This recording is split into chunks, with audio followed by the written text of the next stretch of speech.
If ever there is an air of intrigue and mystery around a pop artist, it is around the artist known as Rodriguez. We thought he was like the inner city poet. He was this wandering spirit around the city. He's like a wise man, a prophet. How many records do you think he sold in America? In America, 6. Virtually unknown in his native USA, this Detroit singer-songwriter found fame in apartheid-era South Africa. A hero.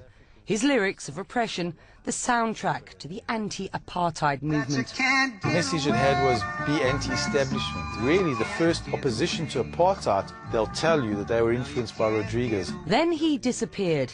His music banned. There were rumours that he committed suicide. Until years later, some obsessive fans went in search of Sugar Man.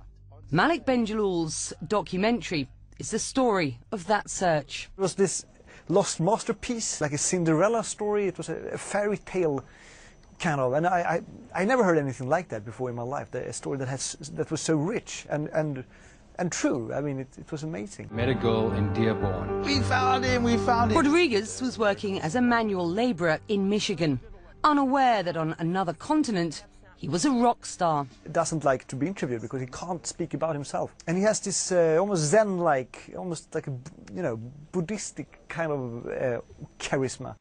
Reconnected with his South African fan base, Rodriguez made a comeback tour. Now he does earn a lot of money. He's touring South Africa. Right now he plays to 50,000 people in South Africa, but I'll tell you, he gives away the money still because he never had it and he doesn't need it. And he knows that the one who doesn't need money is a true free man. We didn't know who this guy was.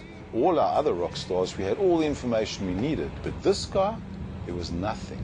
Making the film was a challenge. The filming process was pretty unique. I mean, you were not using, by any stretch of the imagination, the most sophisticated technology, were you?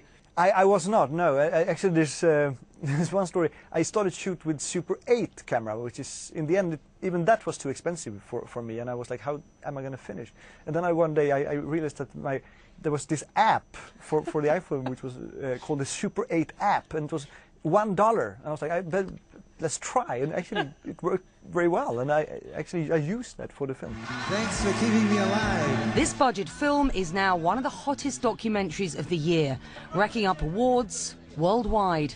Why do you think that the film has been so successful? It's a touching story that it hits you in the heart. And also he is such a lovable character. Everyone loves, you fall in love with him because he's a person that you actually can really love. Becky Anderson, CNN, London.